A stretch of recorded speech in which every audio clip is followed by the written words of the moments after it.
Obrigado, Daniel, obrigado todo mundo do CRA, pessoal aí que responsável aí pela organização do evento, né?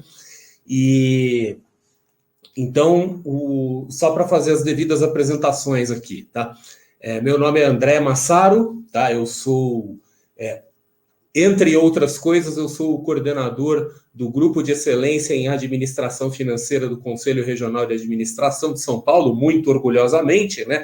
Venerável grupo, bastante ativo, e também tem aí algumas outras credenciais, né? Então, eu já sou um profissional de finanças aí já há algum tempo, né? Um bom tempo, digas de passagem, 26 anos de carreira profissional, trabalhando em mercado financeiro ou trabalhando em funções financeiras aí em outras organizações. Sou professor na B3 Educação, que é a escola da Bolsa de Valores, o anterior Instituto Educacional BMF Bovespa, IBMEC, FIA, entre outras coisas. E eu quero começar a palestra falando sobre o tema geral desse INCOAD, que é humanização. Humanização é uma palavra bonita, né? Humanizar, né? É uma coisa bonita, só que ele é meio vago e meio ambíguo, né? Então, quando a gente vem pegar uma definição dicionário, né? E o bom de eu fazer uma palestra online é que eu posso mudar de janela aqui, eu tenho dicionário aqui, né? Vou até ler aqui para vocês, né? Então, eu falo assim, humanizar, né? Tornar-se humano, outro significado, tornar-se benevolente, tornar-se sociável, civilizar, socializar. No contexto que eu quero falar para vocês aqui sobre finanças e sobre mercado financeiro, eu vou falar da humanização no sentido tornar-se humano, tá? Então, o contexto que eu quero usar aqui para nós é o contexto de mostrar que o mercado financeiro, em particular o mercado de capitais, ele está se tornando mais povoado por pessoas, né? Quer dizer, então a gente vai falar assim, humanizar no contexto assim, de seres humanos ali participando do negócio. E eu acho que em poucos lugares dentro do mercado financeiro isso fica menos visível, né? Quer dizer, o lugar que fica mais visível de todos seria na Bolsa de Valores. Tá? A Bolsa de Valores, ela se tornou hoje um assunto meio da moda, né? Por conta de pequenos investidores que estão entrando na Bolsa de Valores, que estão descobrindo ou redescobrindo a Bolsa de Valores. Então, assim, vendo pelo lado do investidor, a gente começa a ter bastante gente, né? No sentido de que, né, se a gente for falar de humanizar, no sentido de muitos seres humanos juntos, o que a gente pode dizer que aproximadamente, um pouco mais de 10 anos, a gente tinha no Brasil em torno de aproximadamente 500 mil pessoas físicas na Bolsa de Valores, como a gente costuma dizer no jargão nosso, né? A gente fala 500 mil CPFs, tá? E levamos aí quase 10 anos, ou talvez até um pouco mais de 10 anos, para dobrar esse número, para chegar aí nas imediações de 1 milhão, e em pouco menos de 2 anos a gente foi de 1 milhão para quase 3, que é o que está acontecendo agora. Então, o mercado de capitais brasileiro, pela ótica do investidor individual, ele está neste momento fazendo, né, quer dizer, naquela fase, entrando naquela aceleração exponencial, tá? Quer dizer, já está fazendo aquela curva bem bicada para cima, sinalizando um grande potencial de crescimento. E só para já dar um pouco de direção para o que vai falar aqui, para que a gente vai falar, eu vou falar por 3 óticas, quer dizer, a humanização do mercado financeiro por 3 óticas. A ótica do investidor, a ótica da empresa e a ótica do profissional, tá? O profissional de finanças. Porque nessas 3 vertentes nós estamos tendo um aumento de pessoas. Quer dizer, quando a gente fala num aumento de investidores, nós estamos falando, naturalmente, né, pessoas, seres humanos que estão participando do mercado. Quando a gente fala de empresas que estão se preparando para abrir o seu capital, para entrar na bolsa, né, quer dizer, para fazer essa cerimônia de graduação, que é a empresa deixar de ser uma empresa de capital fechado e virar uma empresa de capital aberto, Isso também tem impacto sobre as pessoas, porque todos os funcionários, todos os colaboradores, todos os parceiros dessas empresas deixam de ser pessoas que vivem numa realidade de empresas fechadas e se tornam pessoas que vivem uma realidade de empresas abertas, que são também, sob certos contextos, chamados de empresas públicas, né? Até vou explicar isso um pouco melhor para vocês. E também pelo lado do profissional de finanças. Quer dizer, a gente está vendo aí inúmeras mudanças, muitas novas instituições financeiras surgindo, novos prestadores de serviço surgindo, né? Quer dizer, o mercado financeiro do lado do prestador de serviço está se tornando extremamente dinâmico. Isso abre muitas oportunidades de trabalho, isso abre muitas oportunidades, inclusive, de empreender no mercado financeiro. E essas oportunidades de trabalho são para quem? Para pessoas, né?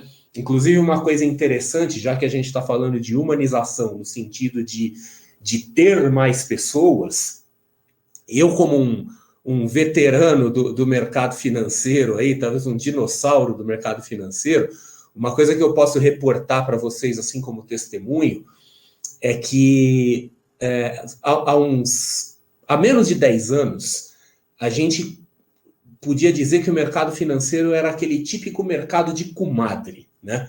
Quer dizer, era um mercado pequeno, quem está fora tem uma percepção de que é um mercado enorme, mas ele não é grande, ele é pequeno, em particular quando a gente fala do mercado de capitais, né?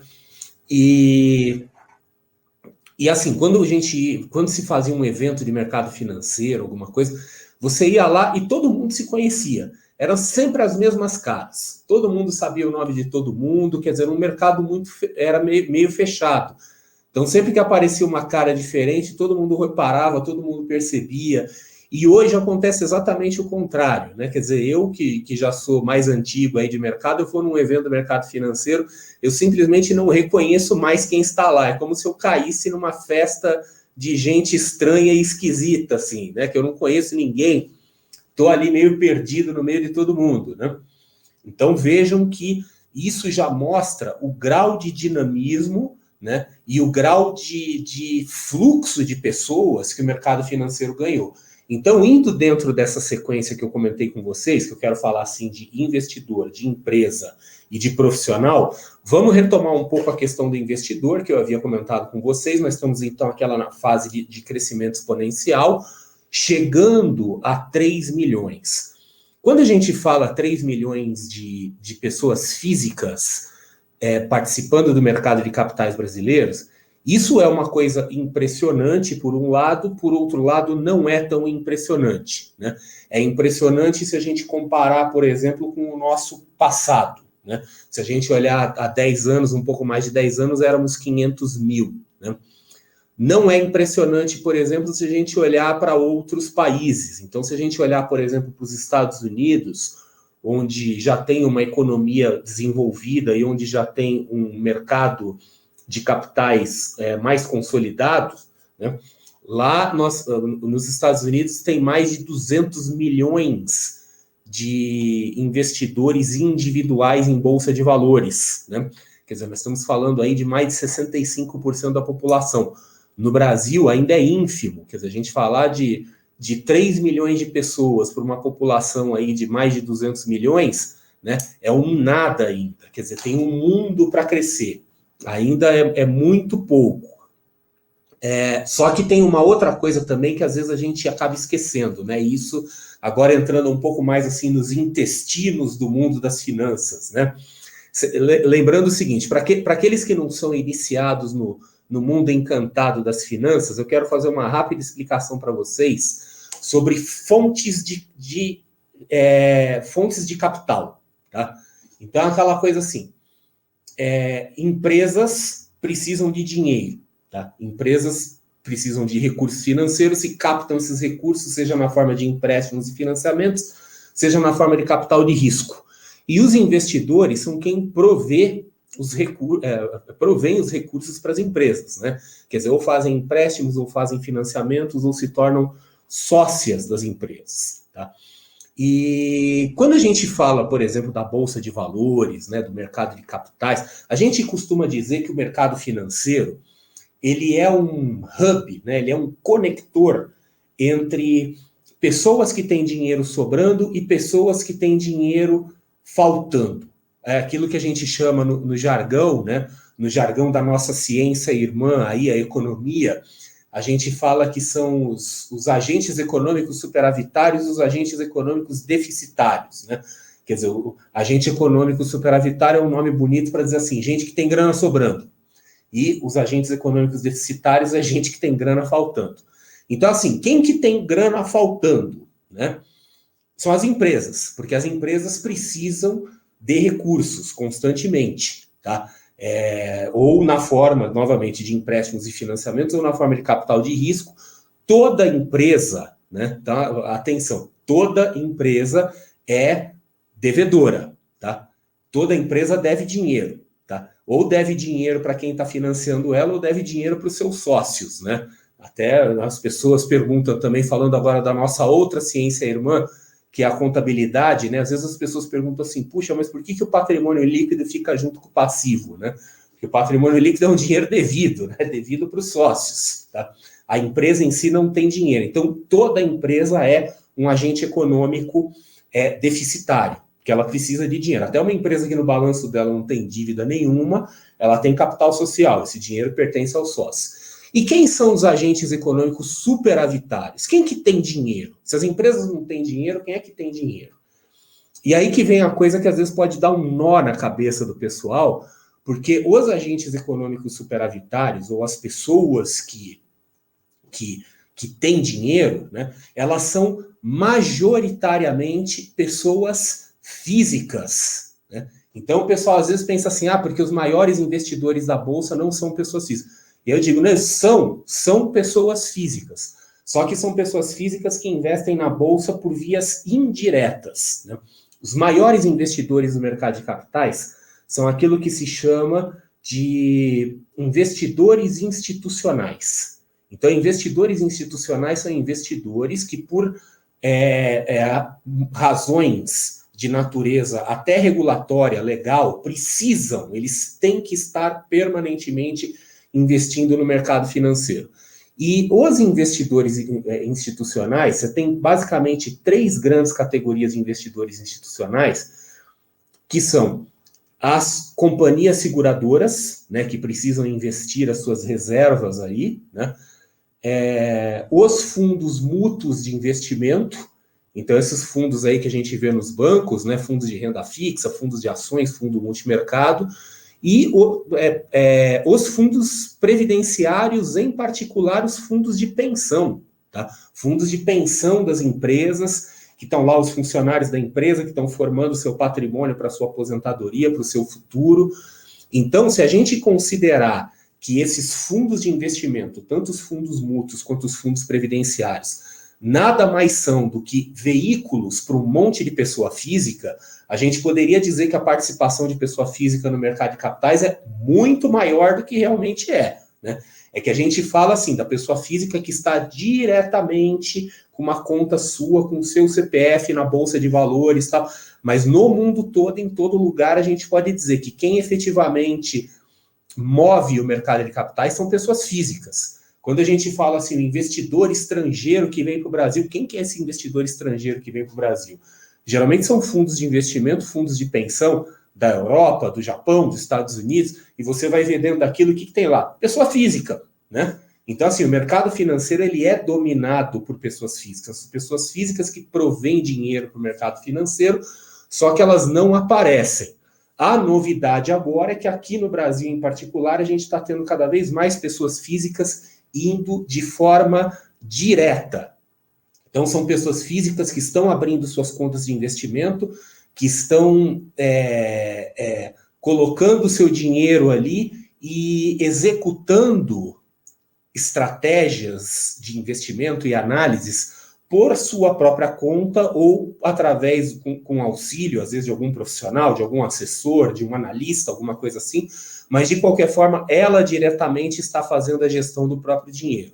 Isso é uma coisa louvável, porque mostra que as pessoas estão se tornando mais autônomas, né? Quer dizer, as pessoas começam a tomar mais decisão com o seu próprio dinheiro, né? E, de novo, né, quer dizer, a gente ainda tem, no Brasil, uma parcela muito pequena da população envolvida com o mercado de capitais, tá? Estamos falando aí 3 milhões para 200 milhões, quer dizer, se a gente for pegar em números absolutos aí da população, nós estamos falando menos de 2% da população brasileira, né, contra mais de 60%, por exemplo, da população americana. Mas, de qualquer forma, assumindo que a economia brasileira consiga se estabilizar e consiga caminhar rumo ao efetivo desenvolvimento, nós necessariamente teremos um mercado de capitais bem desenvolvido e com muita gente envolvida. Porque praticamente todas as economias fortes e desenvolvidas têm um mercado de capitais igualmente desenvolvido. As duas coisas são muito fortemente correlacionadas, né? E esse crescimento do mercado de capitais brasileiro, que vem atraindo pessoas comuns, né, que vem atraindo gente comum, ele acontece por algumas razões, mas a principal razão e a mais óbvia das razões é a taxa de juros, né? Nós estamos aí com a nossa taxa de juros em níveis excepcionalmente baixos, 2% no momento em que a gente está tendo essa conversa aqui, que é um nível historicamente baixo para os padrões brasileiros. Surpreendentemente, ainda é alto para as economias desenvolvidas, tá? Nas economias desenvolvidas é daí para baixo. Teoricamente, a gente teria ainda espaço para cair um pouco mais. Mas o que acontece? Com essa diminuição da taxa de juros, o investidor começa a ficar sem opções. Inclusive, às vezes eu gosto muito de traçar um paralelo, falando do mercado americano, inclusive, né? Que às vezes a gente fala dos Estados Unidos e fala do mercado financeiro americano, até em tom de admiração. A gente tem os Estados Unidos como referência para um monte de coisas, né? E fala assim, porque os Estados Unidos, eles têm uma cultura de bolsa de valores, porque lá as pessoas investem desde cedo, as crianças já investem em bolsa, né? Ganham ações de presente muitas vezes, só que assim, não é que tem uma cultura de bolsa de valores, é que não tem outra coisa para investir, né? Lá a taxa de juros é zero praticamente. Então, se o sujeito não for para a bolsa de valores, se o sujeito não procurar risco, ele não consegue formar um patrimônio. Tem até uma sigla em inglês que está se tornando muito popular agora, né? Até no Brasil o pessoal está falando, que é o TINA, é um acrônimo, né? O TINA, TINA, é o There is no alternative em inglês, né? Quer dizer, não tem alternativa em tradução livre. Então, assim, ou você vai para a Bolsa de Valores, você deixa o seu dinheiro aí em algum investimento de renda fixa, na caderneta de poupança, onde você quiser, e ele não vai crescer, quer dizer, você não vai conseguir formar esse patrimônio. Então, cada vez mais brasileiros desejosos aí de talvez formar seu patrimônio para o futuro, seja com a visão de conquistar a tão sonhada independência financeira, de se aposentar, seja lá o que for, vão se aproximando do mercado de capitais. E qual é o limite do potencial de crescimento? A gente não sabe, tá? Muitos analistas, estudiosos e observadores do mercado imaginam que se nada de muito errado acontecer, né? Até porque acontecer mais errado do que já aconteceu em 2020 vai ser difícil, né?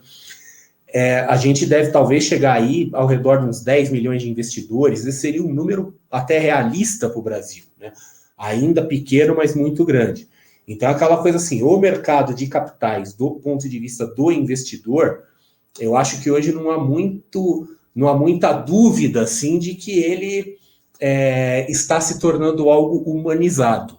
Se a gente vai assumir como humanizado cheio de gente, né? Estamos ficando cheio de gente. Novamente, cheio de gente em relação ao que era antes, né? E com todas as vantagens, né? A vantagem é que a gente acaba tendo um investidor mais consciente, num primeiro momento não muito consciente, né? Porque o pessoal vai entrando no modismo, aí vai fazendo um monte de bobagem. né? Mas com o tempo a gente espera que haja um amadurecimento desse investidor, que ele se torne mais consciente, que ele se torne menos mimado.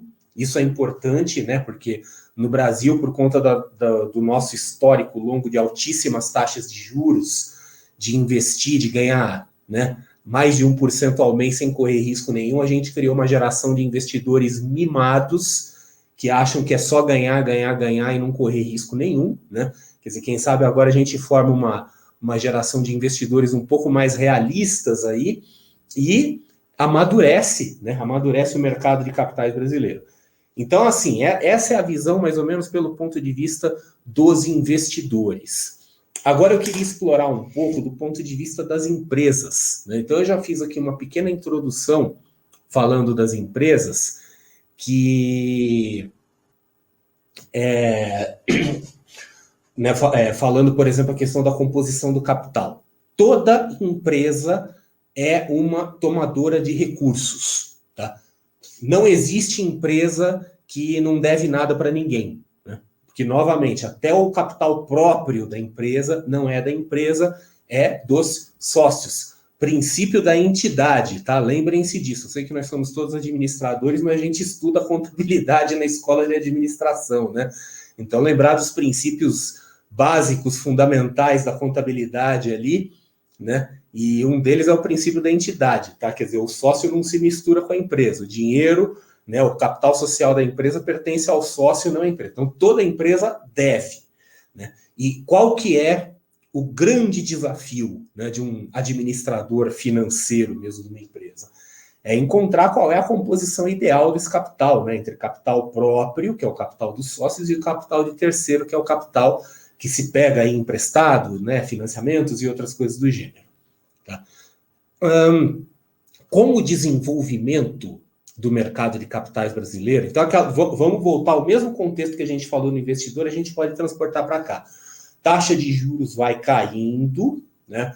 Vai caindo bastante, o capital começa a ficar mais acessível para as empresas, seja o capital de terceiros, porque a taxa de juros fica mais baixa, ou seja o capital próprio, porque o capital próprio ele passa a não, assim, ele vai ter que, de alguma forma, né, ele não vai mais competir com a taxa de juros. Um dos motivos que fez com que o mercado de capitais brasileiros não se desenvolvesse, ou pelo menos não se desenvolvesse dentro do seu potencial, é que a nossa taxa de juros muito alta competia com a Bolsa de Valores. Então, assim, não tem como você desenvolver um mercado de capitais no Brasil com empresas que vão dar retornos aí, talvez na faixa de 5, 6, 8, 10% ao ano, que são considerados números realistas para os mercados internacionais, né, retornos médios, mas ao mesmo tempo competindo com taxa de juros de 12, 14, 15% em títulos públicos sem risco nenhum. Desse jeito o mercado de capitais não cresce. Não é à toa que o mercado de capitais brasileiro ele é muito pequeno perto do que ele poderia ser. Hoje, só para dar um pouco de números para vocês, na Bolsa a gente tem aí número redondo, na B3, a gente tem números redondos, algo em torno de 400 empresas listadas, né? 400 empresas com as suas ações negociadas. O valor de capitalização de mercado da Bolsa Brasileira deve estar ao redor de 700 bilhões de dólares. Então, assim, é um valor expressivo e que coloca a Bolsa de Valores brasileira, B3, como a 20ª maior bolsa do mundo. Só que, assim, a gente já esteve melhor, tá? Porque como essa medida é feita em dólar, né, e o dólar se valorizou muito frente ao real, a gente caiu algumas posições. Então, aqui no Brasil, nós temos uma Bolsa de Valores que é grande em termos de volume financeiro, mas ela é ridiculamente pequena em quantidade de empresas. Porque praticamente qualquer economia desenvolvida do mundo tem mais de 1.000 empresas listadas na Bolsa de Valores. O Brasil não, o Brasil tem, em números redondos, 400. Então veja qual é o tamanho potencial do mercado, né, para a abertura de capitais. O nosso mercado acaba até sendo um mercado um pouco limitado para o investidor, porque a gente não tem muitas oportunidades de diversificação. Nós temos setores inteiros da economia que simplesmente não estão representados no Brasil, porque nós não temos empresas nacionais de capital aberto que estejam dentro desses setores. Quer dizer, a Bolsa Brasileira é aquela coisa, ela é muito forte em energia, né, petróleo, ela é muito forte em commodities, ela é muito forte em construção civil, ela é razoavelmente forte em varejo, mas se a gente vê, por exemplo, pelo lado de tecnologia, algumas coisas assim mais diferentes, a gente tem pouquíssimos representantes, em alguns nichos específicos nós não temos nenhum, né, nenhum representante. Um brasileiro que queira investir em determinados segmentos vai ter que ir para fora do Brasil, né? Porém, né, agora espera-se, as coisas estão mudando um pouco, existe uma previsão de que este ano, assim, contando as empresas que já abriram capital na Bolsa de Valores e as empresas que estão por abrir ainda esse ano, a gente deve ter talvez mais de 40 aberturas de capital neste ano, o que é um número muito bom para os padrões brasileiros. Mostra que o mercado não cresce só do lado do investidor, mas ele cresce do lado da empresa. E puxando de volta para a nossa temática de humanização, lembrar que empresas são compostas de pessoas, e quanto mais pessoas, quanto mais empresas de capital aberto, mais pessoas envolvidas com o mercado de capitais vão existir, né? Porque essas empresas, elas vão ter que se relacionar com o público, vão ter que se relacionar com o mercado de forma diferente. Inclusive, uma coisa interessante, né, dando um pouco de contexto histórico sobre o mercado de capitais, é que assim, por que o mercado de capitais ele é tão regulado? Por que não é qualquer um que vai lá e abre o capital, né? Ou então, por que não é qualquer pessoa que pode sair na rua aí dizendo, olha, estou montando um negócio e estou oferecendo oportunidade para sócios, etc., né? Quer dizer, você não pode fazer isso. Para você poder oferecer a sua empresa para outras pessoas, para elas se tornarem sócios, fazer aquilo que no jargão das finanças se chama de oferta pública, você tem que cumprir uma série de ritos juntos, inclusive às autoridades do mercado de capitais, no Brasil a CVM. E no mundo inteiro é assim. No mundo inteiro, uma empresa, para sair atrás de sócios, publicamente atrás de sócios, ela precisa se enquadrar nos requerimentos da autoridade financeira do país. E isso acontece por quê? Porque uma empresa de capital aberto, ela tem acesso àquilo que se chama, genericamente, de poupança popular. Poupança popular significa exatamente o que parece que significa, né? É o dinheiro do povão. Não é à toa que nos Estados Unidos, né, para aqueles que não são muito familiarizados com o inglês, aqui no Brasil a gente fala empresa de capital aberto e empresa de capital fechado. Nos Estados Unidos, eles falam a empresa private, que é privada, né, seria empresa limitada, e public, né, de pública, que é a empresa de capital aberto. Aqui no Brasil, se a gente fala empresa pública, a gente associa com uma empresa do governo, né, uma empresa estatal. Em inglês, uma empresa pública significa uma empresa que tem suas ações abertas para o público, tá? Então, uma empresa de capital aberto, ela, né, para tornar suas ações abertas ao público, ela tem que cumprir uma série de requerimentos, ela tem que se tornar mais transparente, ela tem que adotar regras, além de ter que seguir, por exemplo, a lei, né, que é diferenciada para esse tipo de empresa. Aqui no Brasil nós temos a lei das SA, fora do Brasil nós temos o que seria o correspondente à lei das SA. Muitas dessas empresas acabam adotando práticas de governança corporativa diferenciadas, transparência, né, práticas de responsabilidade social, porque a empresa passa a ser visível, né, os números dela passam a ser, da mesma forma que as ações são públicas, os números passam a ser públicos também. Vocês, eu, qualquer pessoa comum, nós temos aí acesso aos dados de qualquer empresa de capital aberto, né? Se a gente quiser pegar, olhar o balanço, olhar os resultados, etc. e tal, essas informações são públicas, a empresa não pode esconder nada, né? E quando você começa a ter uma economia que é baseada em empresas de capital aberto, coisas interessantes acontecem, né? Porque a economia como um todo tende a se tornar mais forte, porque as empresas tendem a se tornar mais transparentes, com melhor governança, e o que é mais importante de tudo, né? Pessoas comuns passam a ter a oportunidade de se beneficiar do mesmo tipo de lucro que beneficia os grandes capitalistas, né? As pessoas muito ricas. Porque eu posso chegar e falar para vocês algo do tipo assim, olha, vocês podem dever dinheiro para o banco ou ser acionistas do banco, que tem suas ações negociadas na Bolsa de Valores. É uma escolha que vocês fazem, né? Quer dizer, o que vocês preferem? Vocês querem, sei lá, de repente continuar gastando aí, financiando, sei lá, as férias e tal? Hoje eu sei que tem gente que está endividada, enroscada aí por motivos muito, muito, muito justificáveis, tá? Então, não estou falando isso aqui de forma leviana, tá? Mas, assim, tem muitas pessoas que, por desorganização financeira, né, por viver de uma forma incompatível com a própria renda, acabam se tornando devedoras de banco, pagando juros altíssimos, quando poderiam ter a oportunidade de ser acionistas desses bancos e, né, receber dividendos que vêm exatamente das pessoas que pagam esse tipo de juros, né?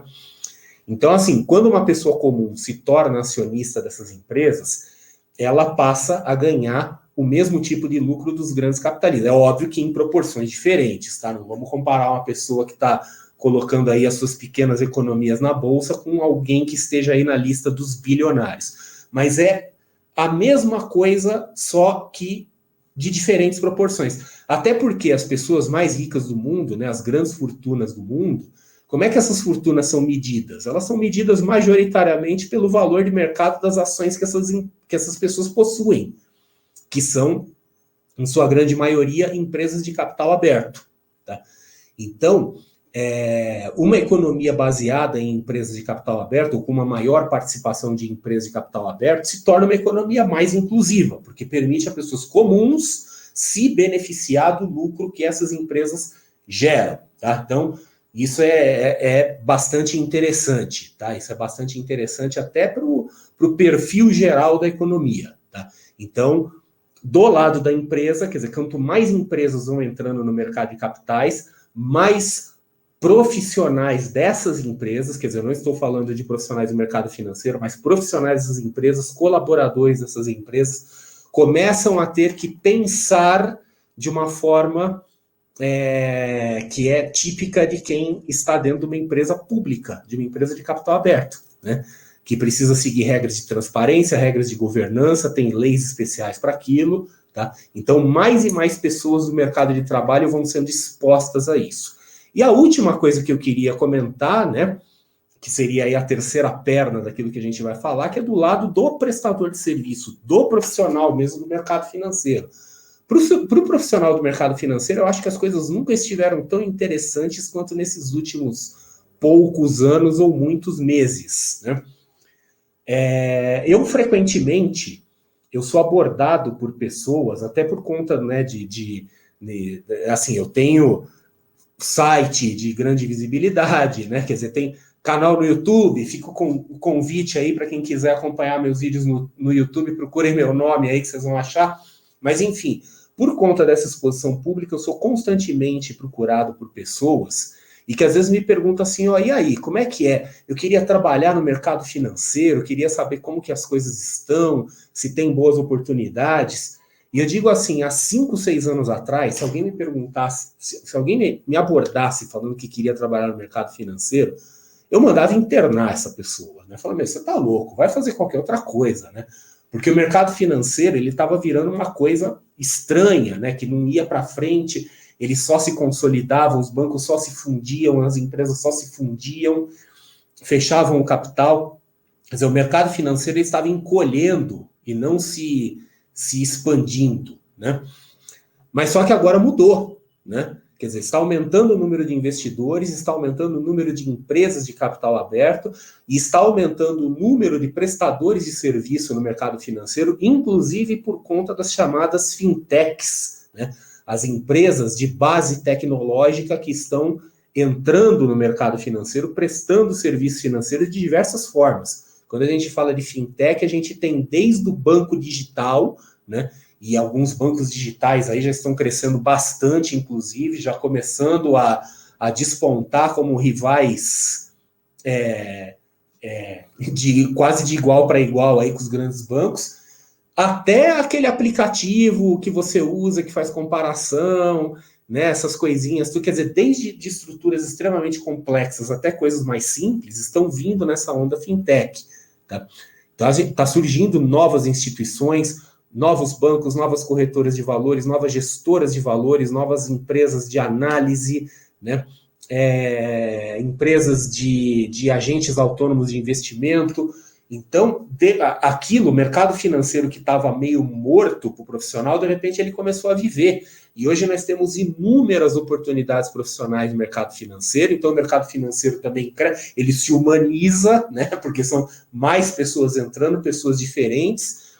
E o que é mais interessante, não só para aquela pessoa que vai fazer uma carreira profissional convencional, linear, como a gente está habituado, né? Quer dizer, aquele sujeito que ele começa, vai trabalhar num banco, sai da faculdade, né? Começa a trabalhar, faz uma carreira. Não, hoje a gente tem uma grande mobilidade, né? Inclusive existem oportunidades de empreender no mercado financeiro que não existiam antes, né? Hoje a gente vê, por exemplo, pessoas criando suas próprias empresas pequenas, tá? Não estou falando do cara abrir um banco, né?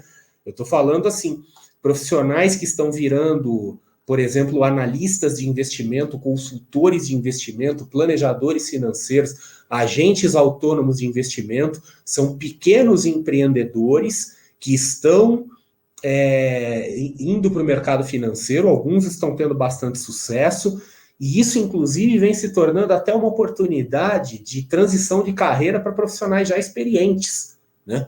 Porque aquela coisa, a gente não está falando de você passar pela peneira do departamento de seleção da empresa, que vai ter todos aqueles requerimentos, né?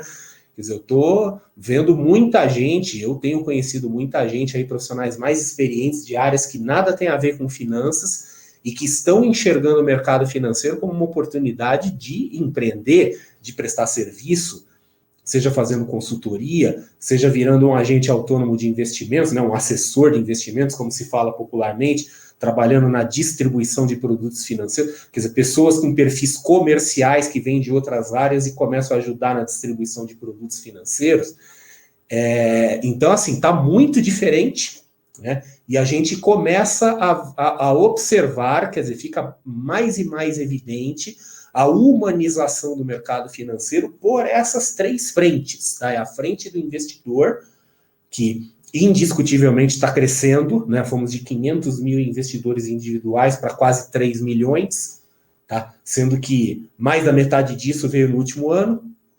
Então, estamos falando de um crescimento exponencial. Estamos falando de um crescimento muito relevante na quantidade de empresas de capital aberto.